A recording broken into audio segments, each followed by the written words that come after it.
falling off. The fact of a rate, amount, or quantity becoming smaller and lower, or in other words, peaking. It happens to all of us. Some people peak in high school, and it seems like some people never do. But at the end of the day, we all hit our limits sometimes. And that's why today, I want to take a look back at some of the greatest fall-offs in history, and determine what is truly the greatest fall-off of all time. And at number 1, I have the fall of the British Empire. Now there's going to be some real gangsters in the comments arguing that the fall of the Roman empires would have this spot, and really the truest of OGs are going to argue that the fall of the Mongol Empire is clearly superior. But in my opinion, the fall of the British Empire is much worse. I mean, they really had control of all of this land. The strongest navy in the world. And they really lost to Benjamin Franklin. Now, they tried to tax us without representation and take our money. And this man, Thomas Jefferson, hit him with the Enlightenment principle of get your money up and not your funny up. Nah, I know Ben and this man George are going crazy in the streets getting lit after they beat the British. They was probably out there throwing straight ones and hundreds.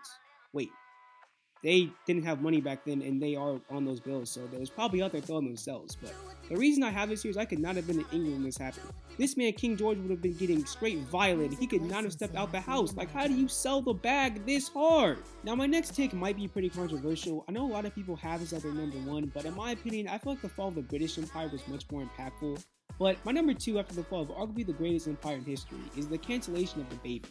Now, it's not new to clown on the baby, and he is making somewhat of a comeback, and hindsight being 2020, he was a little bit of a wild guy, but y'all don't understand. This man, Jonathan Lindale Kirk, shot a dude in a Walmart, and then proceeded to drop 2 back-to-back number 1 albums. Like, I really thought bro was invincible. He was really out here dropping whole sea shanties, and had me out here saying, baby, probably in the fast car, riding with the cap off, pull off with a bad bar. Like, bro really was dropping quality music, but his actions outside the booth did end up getting him canceled, and this cancellation was apparent in his music. Now, for the Tuda Baby fans out there, I want you to explain how he went from this. I just put diamonds on all of my teeth, now they probably think I ain't intelligent. In the homicide unit interrogation, asking questions, you know I ain't tell them shit. To this. Oh Lord, Jetson made another one. Yeah, I hear the niggas talking, I'm feeling. Keep it real with me, you is not a real nigga.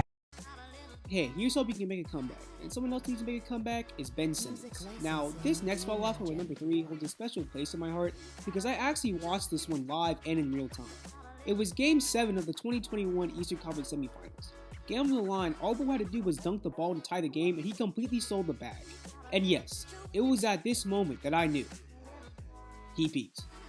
His whole team was understandably mad because he sold the bag, but it didn't seem like it was that deep. All we had to do was go to the gym and work on his game a little bit, maybe improve his jump shot and his free throw, and it seemed like he could come back stronger than ever, and the 76ers could be scary. But let's just say Pro had other plans.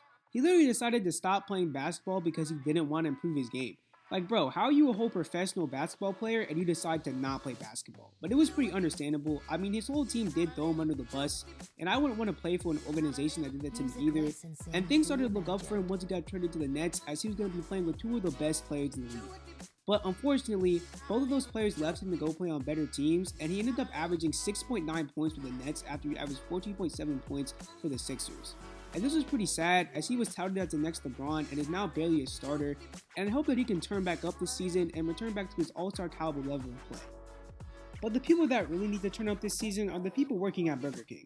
Now, Burger King was never the greatest fast food establishment. I mean, it was never the creme de la creme, but like, it wasn't McDonald's. Like, they had some pretty good food, and you could catch me there every once in a while, but now I don't know anybody who goes to Burger King. Like, their food and their quality has gone up like crazy, and I knew something was up once I peeped the Spider-Verse burger. Like, nah, I don't know who cooked this up, but they need to stay out the kitchen because this thing is definitely not edible. But hey, at least their theme song is fire. Whopper, Whopper, Whopper, Whopper, Junior, Double, Triple, Whopper, Impossible or Bacon Whopper, I rule this day. And BK.